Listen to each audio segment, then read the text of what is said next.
다양한 동물의 생태를 살펴보고 그 속에 담긴 과학을 찾아보는 시간입니다. 과학관역동물원, 오늘도 이동은 기자와 함께합니다. 안녕하세요. 네, 이번 시간에는 어떤 이야기를 나눠볼까요? 네, 오늘은 멧돼지에 대해서 이야기를 한번 나눠볼까 하는데요. 네. 먼저 멧돼지 하면 어떤 이미지가 먼저 떠오르시나요? 우선 무섭죠. 막 부수고 공격할 것 같고요. 네. 그리고 또 요즘에 도심에 자주 출몰하다 보니까 만약에 내 앞에 딱 나타나면 어떻게 할지 꼼짝 못할 것 그렇죠. 같아요. 네, 생각보다 이게 덩치도 엄청 크고 또 빠르잖아요. 네, 맞아요. 그래서 맞아요. 만약에 산속에서 마주치면 도망칠 수도 없고 죽은 척을 해야 할지 참 무서울 것 같다는 생각이 네, 듭니다. 그렇죠. 아무래도 사람이 사는 곳까지 내려와서 뭐 농작물을 해친다거나 또 사람들에게 네. 피해를 주니까 무섭다 이런 생각이 먼저 드는데요. 얼마 전에도 이런 일이 한번 있었습니다. 먼저 영상으로 만나보시죠. 새해 벽두부터 경북 구미의 한 식당에는 멧돼지가 출몰했습니다. 성큼성큼 여유롭게 걸어 들어온 멧돼지는 손님이 있는 쪽으로 올라섭니다. 뒤늦게 멧돼지를 확인한 남성은 깜짝 놀라 칸막이를 넘어 도망치고 멧돼지는 뒤따라서 사람들을 향해 돌진합니다. 갑자기 시커먼 돼지가 나타나더니 처음에는 뭐 돼지도 아무 적 없이 홀 쪽으로 올라가더라고요. 와, 정말 새해 첫날부터 얼마나 놀라셨을까요? 네, 정말 혼비백산이 저런 네. 때 쓰이는 말이 아닐까 싶네요. 네, 다행히 이 당시에 한 손님이 기지를 발휘해서요.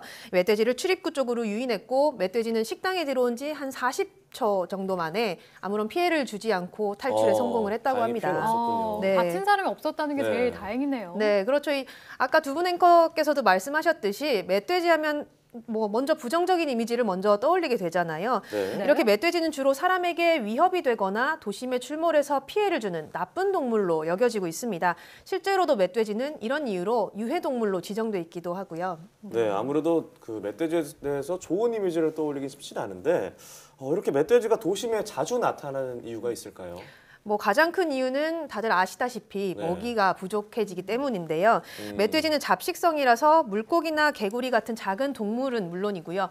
또 풀이나 열매까지도 먹습니다. 그런데 사람들이 뭐 버섯이나 도토리와 같은 이런 열매들을 다 채집을 해버리니까 먹을 게 없어지기 시작을 한 겁니다. 네. 또 이 도시개발로 서식지가 줄어든 것도 한 가지 원인인데요. 실제로 먹이를 찾아서 이동할 때 사람들이 새로운 길을 여러 갈래로 뚫어놓으면 멧돼지 우두머리는 방향을 잃고 만다고 합니다. 그러면 이제 결국 길을 잃고 먹이가 있는 도시로 내려오게 되는 거죠. 네, 그렇군요. 그러면 원래 멧돼지가 무리로 움직이는 습성이 있는 건가요? 네, 보통 수컷이나 새끼가 없는 암컷의 경우는 혼자 단독 생활을 하고요. 네. 이 암컷과 새끼들은 기본적으로 작은 무리를 이뤄서 움직입니다. 이 대부분 아침과 저녁에 주로 활동을 하고요. 다른 동물에 비해서 활동 범위도 굉장히 넓은 편입니다. 그러고 보면 어른 멧돼지가 새끼들을 데리고 다니는 모습을 좀 자주 보는 것 같은데 그게 암컷이었네요. 네, 맞습니다. 최근에는 멧돼지 새끼가 자주 포착되기도 했는데요. 네. 이 호랑이나 표범과 같이 산속에 천적이 없어지면서 멧돼지의 번식률도 크게 늘고 있습니다. 실제로 이 멧돼지가 나타났다는 신고 건수가 2012년보다 2016년에 24배로 늘었다고 합니다. 와, 24배요? 네, 4년 새에 24배로 늘어난 건데요. 네. 이 멧돼지 네. 입장에서 봐도 적정 서식 밀도를 1.1 정도로 봤을 때 현재 서식 밀도가 4.2에 달한다고 합니다. 그러니까 거의 4배에 달할 정도로 아주 과밀한 상태라고 볼 수 있습니다. 네, 이렇게 비교를 해보니까 실제로 멧돼지 수가 많아졌다는 게 확실히 느껴지네요. 네. 그리고 또 이렇게 겨울철에 유독 멧돼지가 많이 나타난다는 게 좀 그런 생각이 들어요. 네, 맞습니다. 이 날씨가 추워지면 우리가 일반적으로 생각해도 먹잇감을 구하기가 아무래도 힘들어지니까 도심 지역에 많이 나타나게 되는데요. 실제로 이 멧돼지 번식기가 12월부터 1월 정도이기 때문에 이 네. 번식기를 앞둔 가을철에 이 출몰하는 그 시기가 집중돼 있다고 합니다. 아무래도 먹잇감이 더 필요한 시기이기 때문에 도심 지역에 내려와서 출몰이 발견되는 경우가 많아지는 거죠. 네, 네. 그런데 그 멧돼지가 우리나라에서 굉장히 오랫동안 살았던 걸로 알고 있는데 과거에도 이렇게 부정적인 이미지였나요? 그렇지는 않습니다. 지금까지 한반도에서 확인된 동물 그림 중에 가장 오래된 동물 그림이 바로 멧돼지였는데요. 네, 이 지금 네.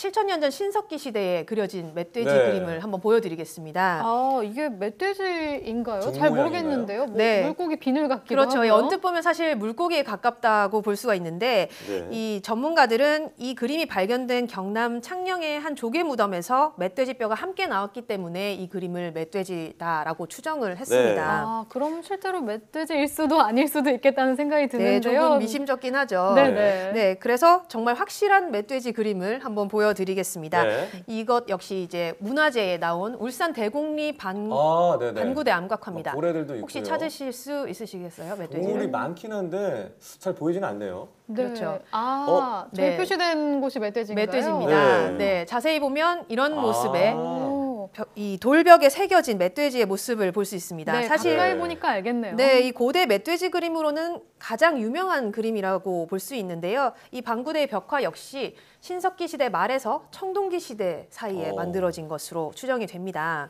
네, 우리 문화재에 이렇게 멧돼지가 많이 등장할 줄은 몰랐네요. 네. 찾는 재미가 쏠쏠한데요. 네, 재미있으시다고 하니까 하나 더 보여드릴까요? 네. 보여주세요. 네, 지금 제가 문화재를 하나 보여드릴 텐데요. 아. 혹시 아시겠어요? 네, 아주 유명하지 네. 않나요? 그 이름- 금동대학로. 금동대학로. 네네. 맞습니다. 이 교과서에도 많이 보셨을 텐데 네. 자, 여기에도 보시면 멧돼지가 네, 멧돼지가 오. 있습니다. 네. 네, 국보 287호인 이 금동대학로에는 39마리의 동물이 이 조각이 돼 있습니다. 그런데도 여기에 보시면 이건 좀 멧돼지 같이 보이시죠? 네, 꽤 디테일하게 묘사가 네, 되네요. 멧돼지가 당당히 자리를 잡고 있는 것을 찾아볼 수가 있습니다. 네, 39마리의 동물 중에 또 멧돼지가 포함되어 있었네요. 네. 숨은 그림 찾기도 하고 숨은 그림 찾기 같기도 하고 참 재밌는데요. 네.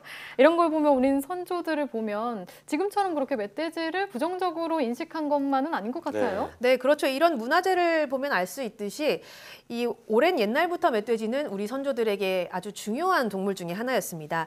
이 고기를 먹는 것은 물론이고요. 이 송곳니를 장식품이나 또 생활의 도구로 쓰기도 했습니다. 이런 멧돼지 그림을 많이 그린 것도 그 동물이 많이 잡히기를 기원하는 주술적인 의미라고 볼 수 있습니다. 네, 이렇게 오래전부터 인간과 함께 살아온 동물인데 조금 더 평화적인 방법을 좀 찾아야 되지 않을까라는 생각이 드는데요. 네, 맞습니다. 그래서 최근에는 이 전문가들이 머리를 맞대고 이 멧돼지가 피해를 주지 않고 다시 생태계로 갈 수 있는 방법은 없을까 이런 주제로 다양한 논의를 하기도 했습니다. 우선 이제 멧돼지의 개체수를 정확히 파악하는 것이 급선무다 이런 지적이 많았는데요. 네. 아무래도 멧돼지의 수 자체가 급격하게 늘어나다 보니까 출몰 지역을 예상하는 것이 힘들기 때문입니다. 실제로 무인 카메라나 유전자 분석 등의 과학적인 방법을 동원해서 멧돼지의 개체수를 파악하는 것도 가능하다고 합니다. 네, 그럼 우선 어디에 몇 마리의 멧돼지가 사는지 분포도를 알 수가 있겠네요. 네, 그렇죠. 이 무조건 포획이 답은 아니니까요. 멧돼지의 생태에 대해서 우리도 좀 더 과학적이고 네. 종합적인 정보가 필요할 것 같고요. 또 이 멧돼지가 도심이 아닌 산으로 돌아갈 수 있도록 먼저 도와줘야 할 것 같습니다. 그래야 우리가 안전을 보장받으면서 또 이 멧돼지도 함께 살 수 있는 방법이 생기지 않을까 생각합니다. 네. 네. 제가 얼마 전에 다큐멘터리를 봤는데 원래 우리나라에 호랑이와 표범이 살고 있었잖아요. 그걸 이제 뭐 가죽을 벗기겠다고 무차별적으로 포획을 해서 개체수가 이제 멧돼지의 개체수가 천적이 없어지면서 그렇죠. 늘어났다고 네, 맞습니다. 하더라고요. 참 인간이 자연에 이렇게 좀 한 모습들이 좀 자행이 됐는데 좀 더 평화적인 방법으로 멧돼지의 개체수가 유지되길 바랍니다. 네. 오늘 말씀 고맙습니다.